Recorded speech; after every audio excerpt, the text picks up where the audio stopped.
Retirados das trevas. Este é o tema da orientação para o culto doméstico produzida pela Igreja Presbiteriana de Santo André para este domingo. Pare com as suas atividades e dedique-se a cultuar ao Senhor. Que a bênção dele seja sobre a sua vida. A ordem de culto para o serviço presencial é essa aqui. Para a orientação para o culto doméstico, as mesmas leituras, os mesmos tempos para a oração e a mesma pregação da palavra de Deus. Ao Senhor pertence toda a glória e louvor. A paz do Senhor Jesus. Vamos iniciar o culto ao Senhor com a leitura da sua palavra. Por favor, abra sua Bíblia no Salmo número 4. Salmo 4.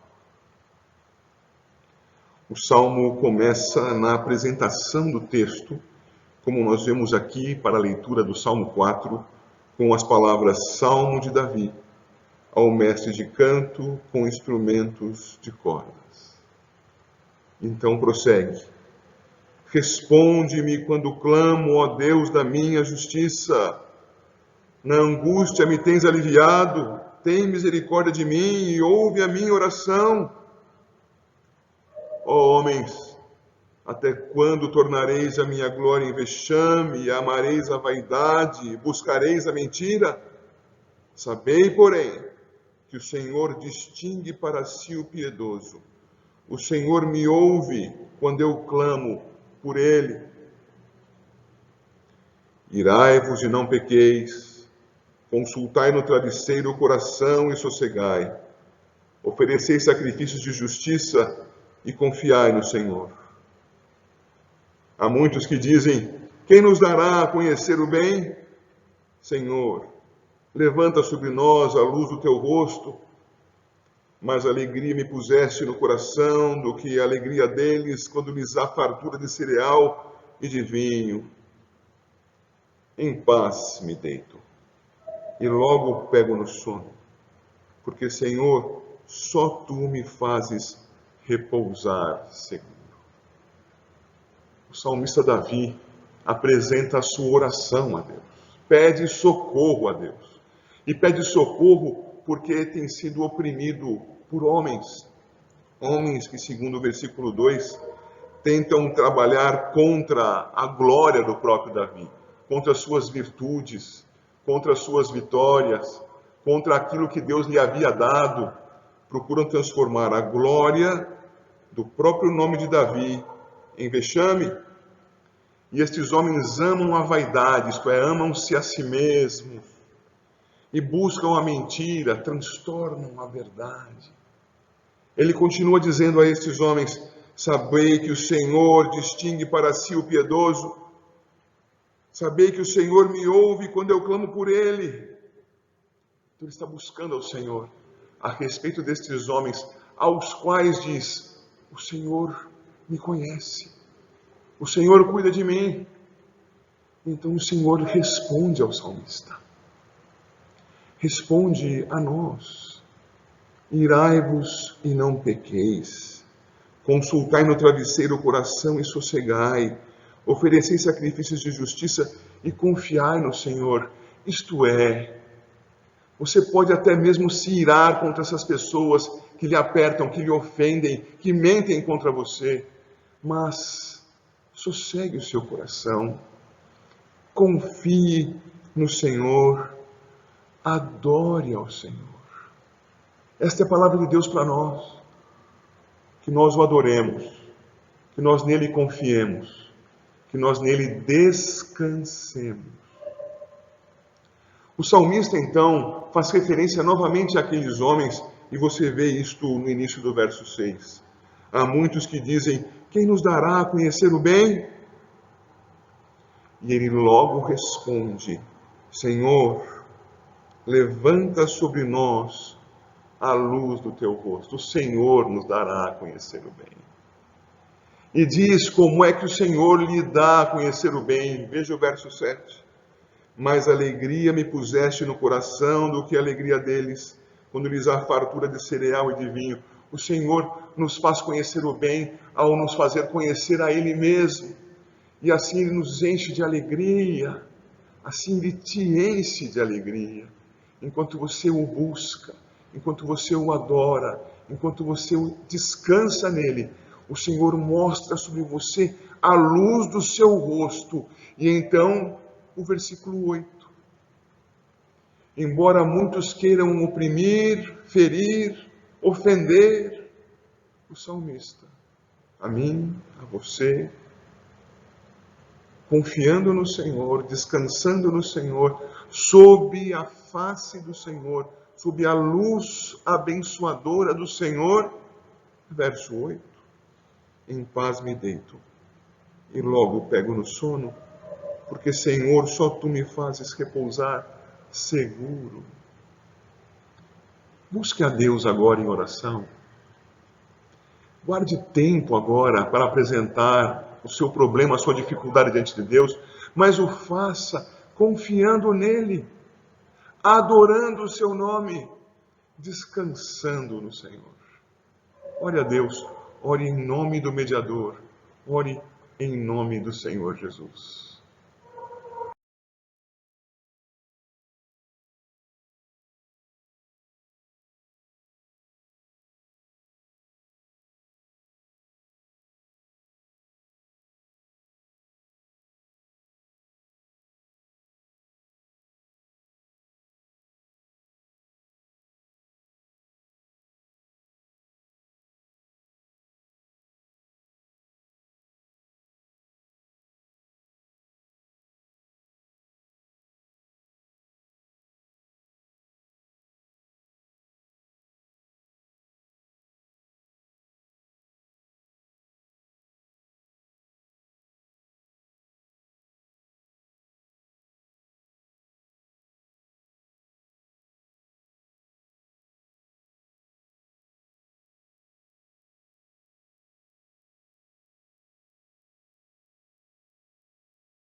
Se nos cega o sol ardente, quando visto em seu fulgor, quem contemplará aquele que do sol é criador? Patriarcas não puderam o seu rosto contemplar, nem Adão chegou a vê-lo antes mesmo de pecar. Luz perante a qual é trevas, mesmo o sol a fulgurar. Nossos olhos pecadores não te podem contemplar. Fogo em cima da arca santa, sarça ardente do Sinai, são figuras dessa glória do Senhor eterno Pai.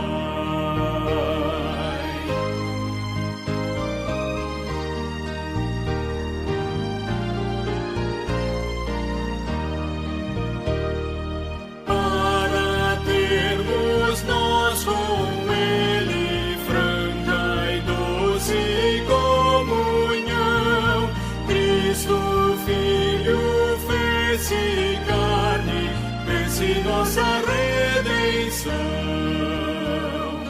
para que na glória eterna o vejamos já sem véu. Cristo padeceu a morte, o caminho abrindo ao céu.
Vamos agora ao estudo da palavra do Senhor. Vamos abrir as nossas Bíblias no Evangelho de João, em seu capítulo 12. Evangelho de João, capítulo 12. O estudo será sobre todo o capítulo 12, a partir do seu versículo 9. Mas a leitura será apenas, neste momento, do versículo 46. João 12, todo o capítulo 12, a partir do versículo 9, mas com o núcleo da pregação no versículo 46. Diz assim o texto: Eu vim como luz para o mundo, a fim de que todo aquele que crê em mim não permaneça nas trevas. Eu vim como luz. Sim, o Senhor Jesus veio como luz. E vindo como luz, expôs aqueles que ele havia predeterminado para a vida e também para a morte. Onde a luz chega, ela mostra o que existe. Ela evidencia os corações humanos. O Senhor Jesus, chegando até aqueles predestinados para a vida, os ilumina e eles creem no Senhor Jesus. O Senhor Jesus, chegando como luz àqueles predeterminados para a morte, os evidencia e eles mais se aprofundam nas trevas, fugindo da luz do Redentor. Sendo servos do inimigo, servos das trevas, não se sentem bem, não desejam estar com aquele que é a luz do mundo. O Senhor Jesus disse: Eu vim como luz para o mundo, a fim de que todo aquele que crê em mim não permaneça nas trevas. Crer em Cristo para ser retirado das trevas. Não crer em Cristo permanecendo nas trevas. Vamos ver o que o texto tem a nos mostrar a respeito destas duas condições debaixo da mesma luz. Vejamos inicialmente sobre aqueles que permanecem nas trevas. E vejamos isso a partir do que Cristo disse e está registrado no versículo 48. João 12, 48. Quem me rejeita e não recebe as minhas palavras, tem quem o julgue.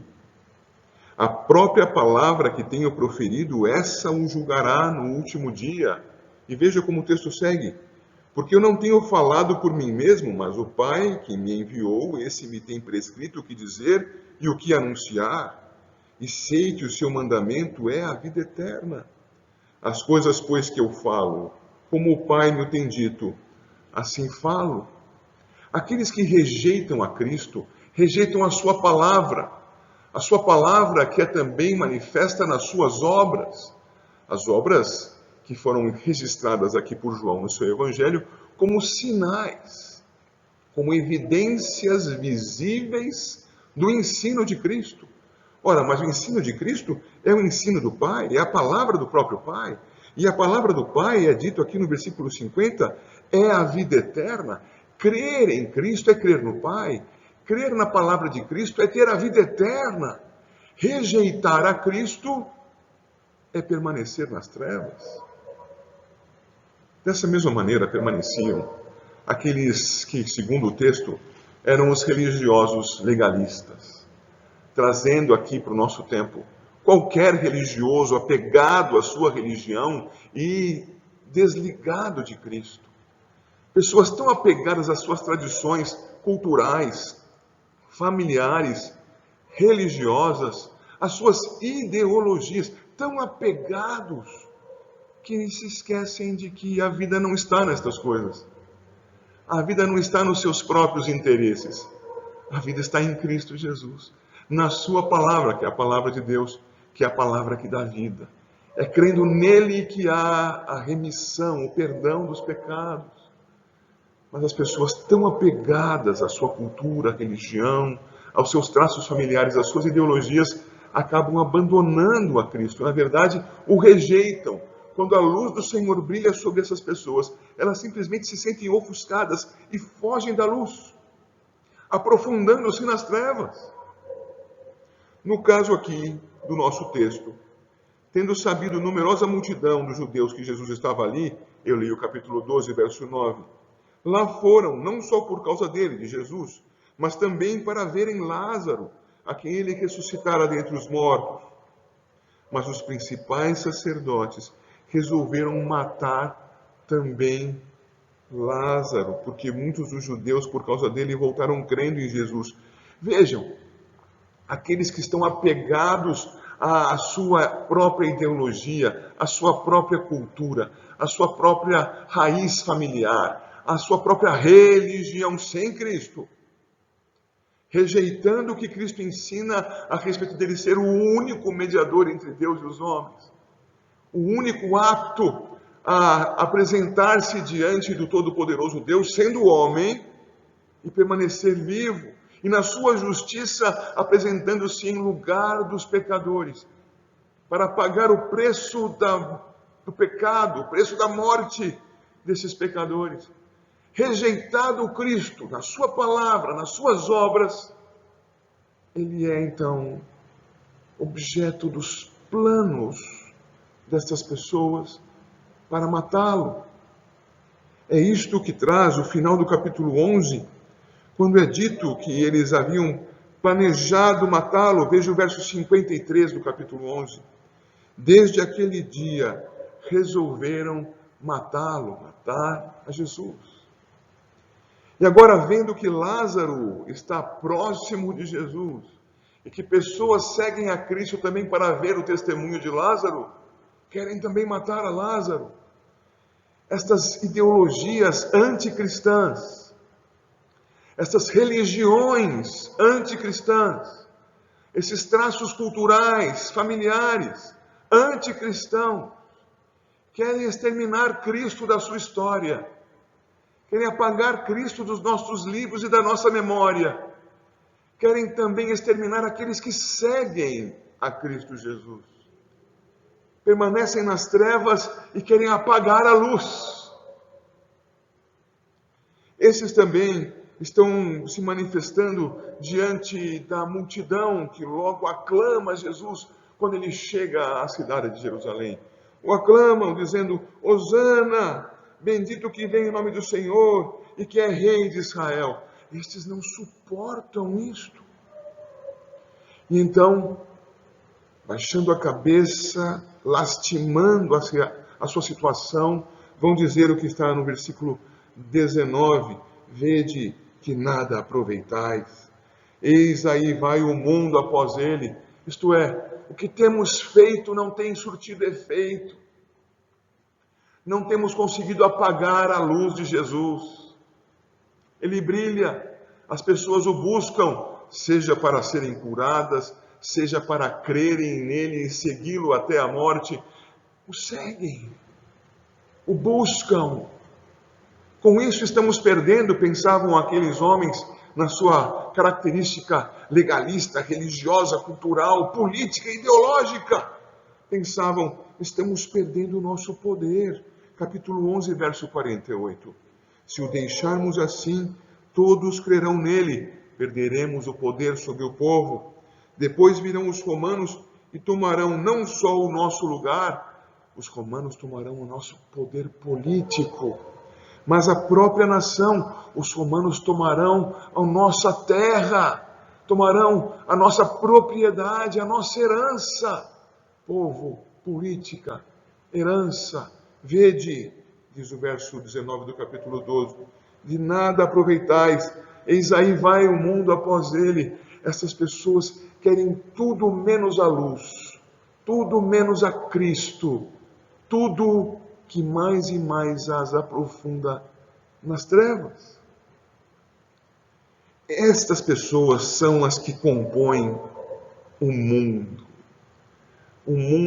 anticristão, um mundo que jaz no maligno, um mundo que está em trevas. Veja, por favor, o verso 31.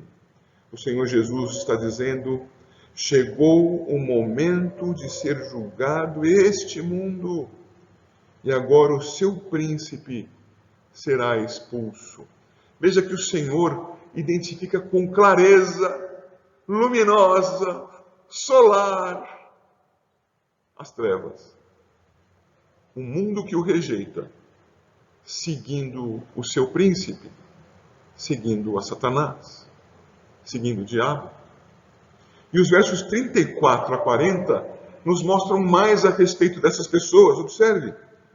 Replicou-lhe, pois, a multidão: nós temos ouvido da lei que o Cristo permanece para sempre. E como dizes tu ser necessário que o Filho do Homem seja levantado? Quem é esse Filho do Homem? Aqui é uma parte da multidão que não crê no Senhor Jesus. Respondeu-lhes Jesus, verso 35. Ainda por um pouco a luz está convosco. Andai enquanto tendes a luz, para que as trevas não vos apanhem. E quem anda nas trevas não sabe para onde vai. Enquanto tendes a luz, crede na luz, para que vos torneis filhos da luz. Jesus disse essas coisas e, retirando-se, ocultou-se deles. E segue o texto. E embora tivesse feito tantos sinais na sua presença, não creram nele. Para se cumprir a palavra do profeta Isaías, que diz: Senhor, quem creu em nossa pregação e a quem foi revelado o braço do Senhor? Por isso não podiam crer. Porque Isaías disse ainda: cegou-lhes os olhos e endureceu-lhes o coração, para que não vejam com os olhos, nem entendam com o coração, e se convertam e sejam por mim curados. O Senhor havia determinado que neste mundo haveria um grande contingente de pessoas que seriam discípulas de Satanás, do príncipe deste mundo, conforme é citado no verso 31.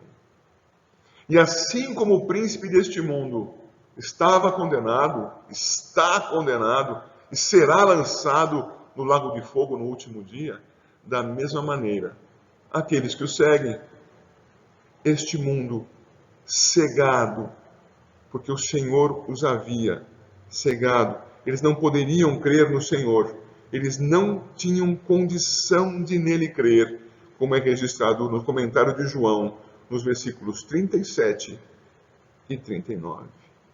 O mundo e seu príncipe estão condenados diante da luz, mas se aprofundam nas trevas. Mas se aqueles que estão apegados à sua ideologia, à sua religião, aos seus traços culturais, ao seu nome, à sua família, enfim, apegados às suas origens, aos seus objetivos deste mundo, se estes do mundo manifestam-se anticristãos, rejeitando a Cristo, não crendo nele, seguindo a Satanás, esses que o fazem assim tão assintosamente, tão diretamente, serão os únicos a permanecer nas trevas? Não. Há aqueles também que são os tímidos, aqueles que não se manifestam, não dizem nada, eles permanecem em silêncio, eles querem não ser percebidos por ninguém. Imaginam que pelo seu silêncio não serão vinculados nem de maneira negativa aos que seguem ao diabo, nem serão hostilizados por esses, porque também não se manifestam positivamente para seguir a Cristo. Veja o que o Senhor Jesus diz a respeito dos tímidos. Verso 25, a primeira parte: quem ama a sua vida, perde-a. Ele prossegue falando sobre isso, na verdade com a pena de João e na voz dele, nos versículos 42 e 43. Contudo, muitos dentre os próprios autoridades creram nele, mas por causa dos fariseus não o confessavam para não serem expulsos da sinagoga, porque amaram mais a glória dos homens do que a glória de Deus. Percebe a relação direta que há deste texto com o anterior do mesmo capítulo? Cristo diz: quem ama a sua vida, perde-a. E aqui diz João, inspirado pelo Senhor: amaram mais a glória dos homens, preservar a própria vida, do que a glória de Deus. Logo, estes, assim tímidos, perdem a sua vida. Ao não se submeterem a caminhar sob a luz, honrando, crendo nele, submetendo-se a ele, obedecendo-o, ao ficarem nesta situação morna, estão se perdendo. Os tímidos perdem a sua vida. Mas glória a Deus, a palavra do Senhor nos mostra que há aqueles iluminados para expor a sua morte. Mas há aqueles iluminados para que, sob a luz do Senhor, expressem a graça do próprio Deus, redimindo as suas vidas. É assim que nós vimos o Senhor Jesus falando nos versículos 44 a 46 do capítulo 12. Acompanhe ali a leitura. E Jesus clamou dizendo: quem crê em mim, crê não em mim, mas naquele que me enviou. E quem me vê a mim, vê aquele que me enviou. Eu vim como luz para o mundo, a fim de que todo aquele que crê em mim não permaneça nas trevas. Observe, por favor, estes versos que nós acabamos de ler, com as suas ênfases, com as suas ações. Primeiro, no 44 é dito: aquele que crê em mim, crê naquele que me enviou. E este é mencionado nos versículos 49 e 50 como sendo o Pai. Crer em Cristo é crer no Pai, é crer na palavra do Pai. Então é crer em palavra, aqui no verso 44. E o 45, e quem me vê a mim, vê aquele que me enviou. Ver a Cristo, ver as suas ações, ver a materialização da palavra do Pai nos atos de Cristo. João chama os milagres do Senhor Jesus de sinais. Sinais porque demonstram praticamente, ativamente, aquilo que ele pregava. O Senhor Jesus Cristo disse no capítulo 11 a Marta: eu sou a ressurreição e a vida. Aquele que crê em mim, ainda que morra, viverá. Essa é a palavra de Cristo. E então ele sinaliza a sua palavra do Pai na boca de Cristo, com as ações do Pai pelas mãos de Cristo. Lázaro, vem para fora, capítulo 11, versículo 43. Quem crê nele, crê na palavra do Pai. Quem o vê, vê que ele faz as obras do Pai. Estes são os retirados das trevas. Nós que cremos em Cristo o fazemos por sua graça. Não somos melhores do que os outros, mas fomos feitos diferentes dos outros por causa da virtude de Cristo. Então fomos retirados das trevas. Você já crê em Cristo Jesus? Que Deus te abençoe, que você creia nele, na sua palavra, nas suas obras, em quem ele é, Deus encarnado, no que ele fez, morreu na cruz para pagar pelos pecados do seu povo, para que todo aquele que nele crê não pereça, mas tenha a vida eterna. Você já crê? Você foi retirado das trevas. Você ainda não crê? É tempo de crer. E as pessoas poderão crer na palavra de Cristo por meio do testemunho dos redimidos. Não foi isso que aconteceu com Lázaro? Lázaro era uma prova, uma evidência viva, literalmente, uma evidência viva do poder de Cristo. Ele que esteve morto por 4 dias estava vivo. Era por isso, porque ele era prova do poder de Cristo, que os religiosos radicais, fanáticos, legalistas queriam matá-lo. Mas ao mesmo tempo que alguns queriam matá-lo, outros tinham nele um motivo da sua fé. Muitas pessoas estavam lá ao lado do Senhor Jesus quando ele ressuscitou a Lázaro, uma multidão de pessoas, crentes em Cristo. E essas pessoas foram até o local onde Jesus Cristo estava para vê-lo, diz o verso 9. Mas, completa o verso 9, lá foram não só por causa dele, de Jesus, mas também para verem Lázaro, a quem ele ressuscitara dentre os mortos. Esta multidão agora está em Jerusalém. E no versículo 12, no dia seguinte, numerosa multidão que viera à festa, tendo ouvido que Jesus estava a caminho para Jerusalém, tomou ramos de palmeiras e saiu ao seu encontro, clamando: Hosana, bendito que vem em nome do Senhor e que é rei de Israel. Por que diziam isto? Porque haviam ouvido o testemunho da multidão que presenciara a ressurreição de Lázaro e que agora, crendo no testemunho daqueles que ali estiveram presentes, também queriam seguir a Cristo. Se queriam segui-lo para receberem seus milagres, não sabemos.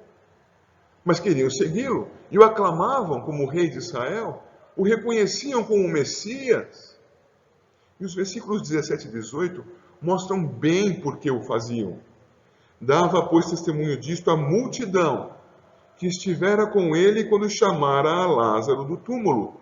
Uma parte da multidão presente em Jerusalém estivera com ele e presenciara aquela ressurreição. E continua o texto: e o levantara dentre os mortos. E o 18, por causa disso, também a multidão lhe saiu ao encontro, pois ouviu que ele fizera este sinal.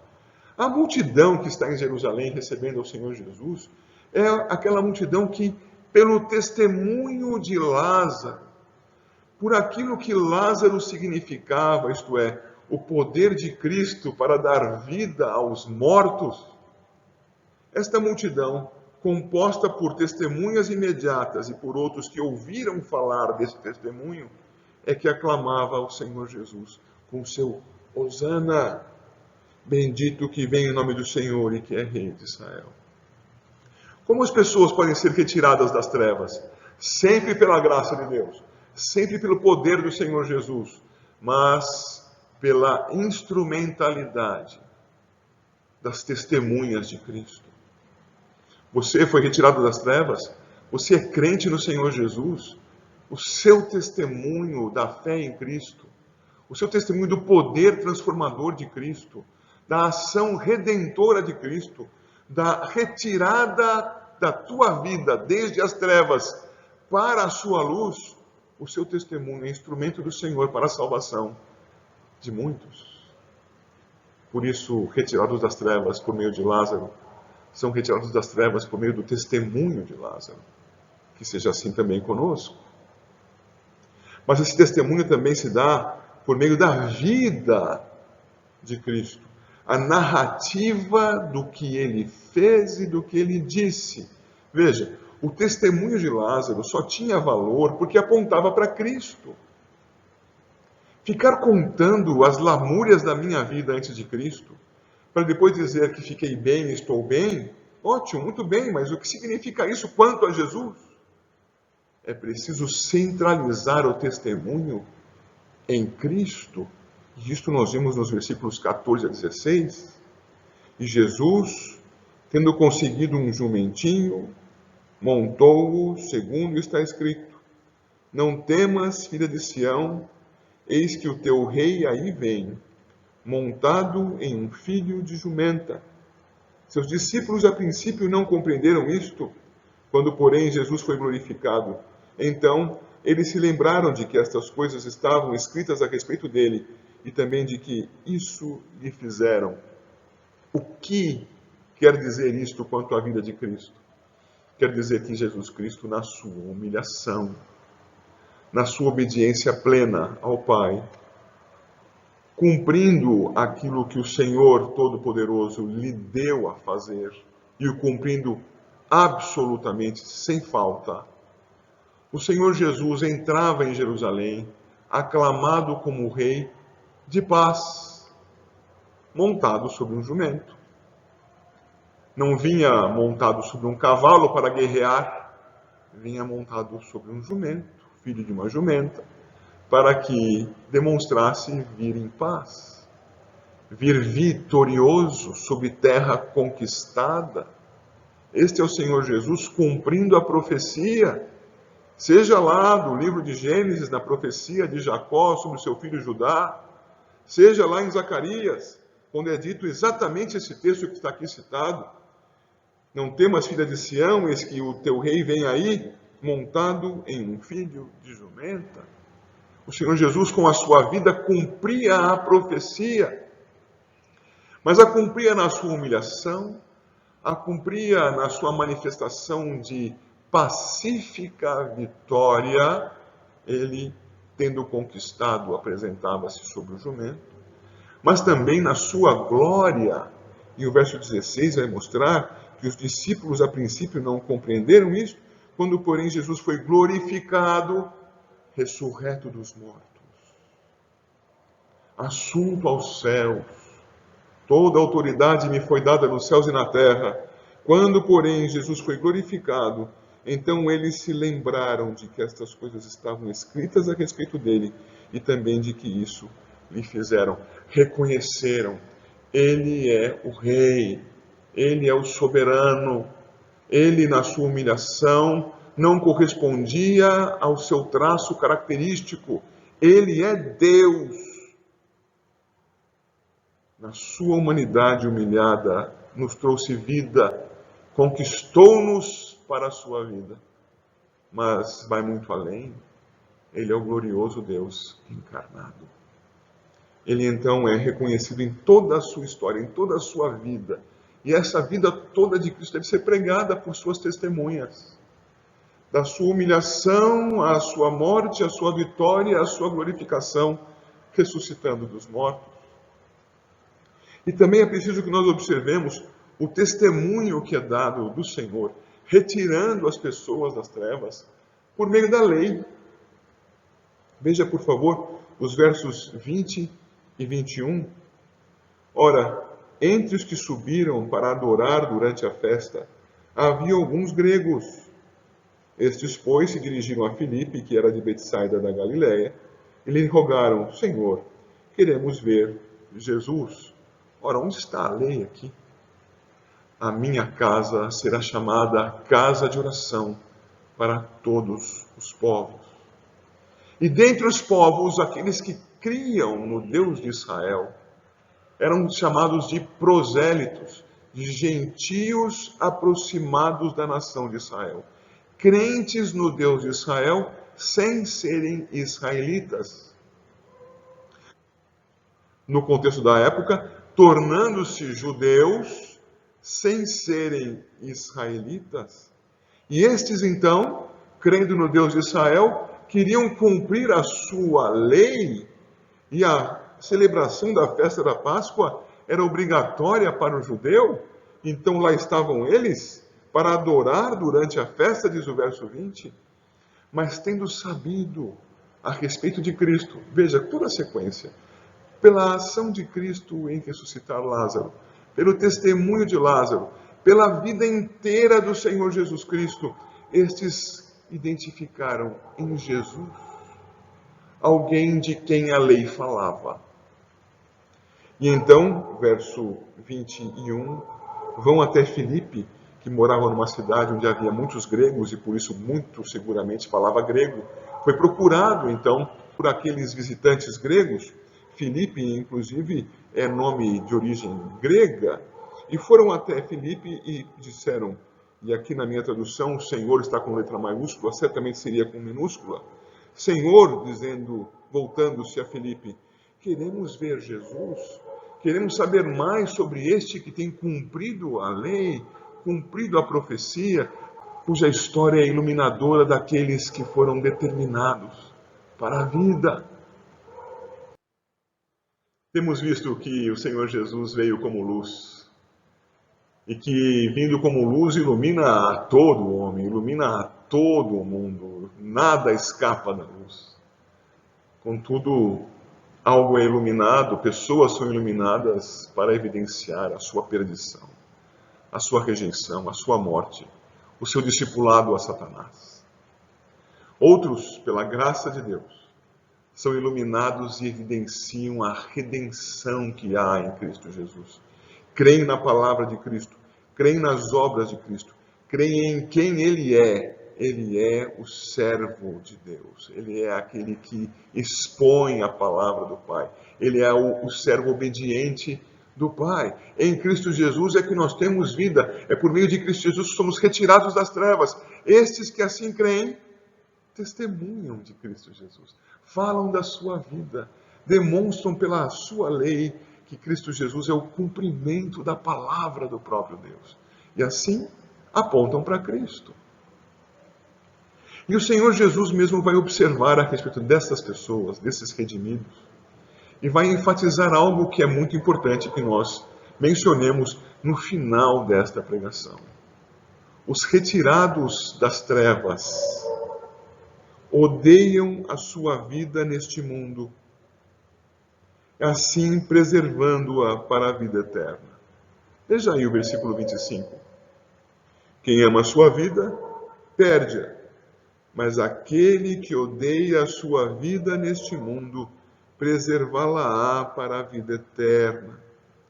Se alguém me serve, diz o verso 26, siga-me, e onde eu estou, ali estará também o meu servo, e se alguém me servir, o Pai o honrará. Quanto ao verso 25, temos ouvido, e não é desses últimos tempos, pessoas que se anunciam como cristãs e que têm muito medo de morrer. Pessoas que se anunciam cristãs e que dizem, olha Senhor, eu quero continuar vivo aqui, que está muito bom viver aqui. Pessoas que se anunciam como cristãs e que dizem ao Senhor, Senhor, eu ainda tenho muito o que fazer aqui. Eu quero ver meus netos crescerem, eu quero viajar ao redor do mundo, eu quero fazer uma coisa muito piedosa, quero anunciar o Evangelho para todas as pessoas. Senhor, eu ainda quero continuar vivo. Meus caros irmãos, o cristão, aquele que foi retirado das trevas, odeia a sua vida neste mundo. Vive neste mundo para a glória de Deus, serve a Deus, serve ao seu próximo por amor a Deus, vive procurando cultivar a própria vida para a glória de Deus. Mas se o Senhor tem a sua vida para ser abreviada, ele vai feliz ao encontro do Senhor, porque a razão de ser da sua vida é o Senhor, e com o Senhor ele quer estar. A comunhão com o Senhor eterna é a razão de ser da nossa fé. Logo, aquele que odeia a sua vida neste mundo, preservá-la-á para a vida eterna. Observe a sua vida, o seu apego ao tempo, o seu desejo de continuar aqui, ao invés de ir estar com o Senhor eterno, na sua presença abençoadora. Como alguém pode entender permanecer vivo aqui seja melhor do que estar na presença abençoadora de Deus? Difícil associar isto à fé em Cristo. Mas o verso 26 vai dizer, se alguém me serve, siga-me, e onde eu estou, ali estará também o meu servo, e se alguém me servir, o Pai o honrará. O contexto geral deste texto, que será estudado na próxima pregação, se Deus assim permitir, é o caminho de Cristo até a cruz. Cristo havia dito que aquele que quisesse segui-lo deveria negar-se a si mesmo, tomar dia a dia a sua própria cruz e seguir a Cristo até ser pendurado na cruz, carregando-a até o local da crucificação. Este é o que serve a Cristo. Este é o seu discípulo. Este que quer andar com Cristo o segue até a morte. Não ama este mundo, ama Cristo. E nesse serviço a Cristo, veja como acaba, por favor, o versículo 26. O Pai o honrará. Que honra é essa? Senão a vida eterna. Versículo 49 e 50. Eu não tenho falado por mim mesmo, mas o Pai que me enviou, esse me tem prescrito o que dizer e o que anunciar. E sei que o seu mandamento é a vida eterna. Seguir a Cristo, servir a Cristo, para ser honrado pelo Senhor. Vida eterna. Não esta, adiante de Deus incorruptível, pelos séculos dos séculos, para a glória do seu nome. O Senhor Jesus Cristo veio como luz. Sigamos a Cristo, iluminados por Ele. E, por causa dele, sejamos luz de Cristo aos que estiverem ao nosso redor. Que assim sendo, Deus abençoe a sua igreja e logo volte para buscá-la. Em nome de Jesus. Amém.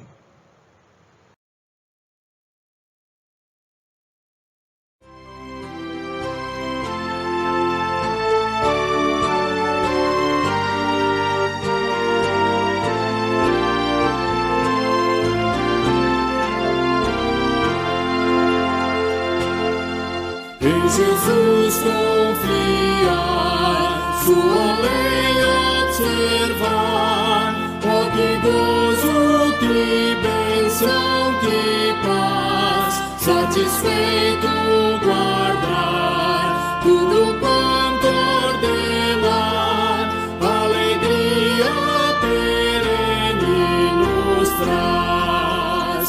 Creio observar tudo quanto ordenar, o fiel obedece ao que Cristo mandar.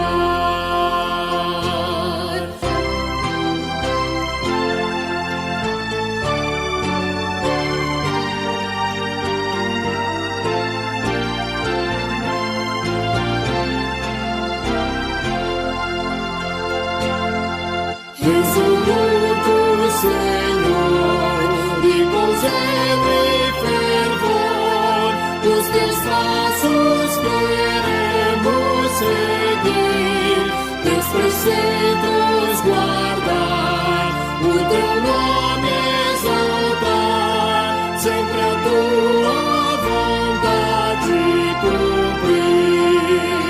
Quero observar tudo quanto ordenar, o fiel obedece ao que Cristo mandar.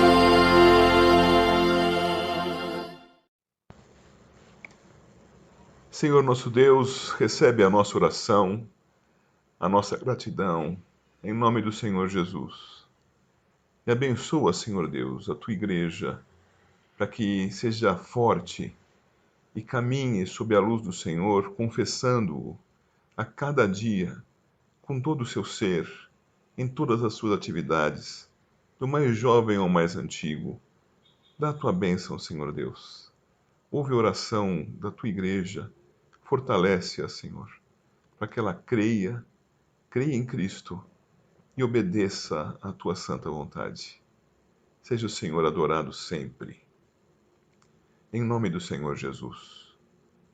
E que a graça do Senhor Jesus, o amor de Deus, o nosso Pai, e o consolo do Espírito sejam sobre a sua igreja. Amém.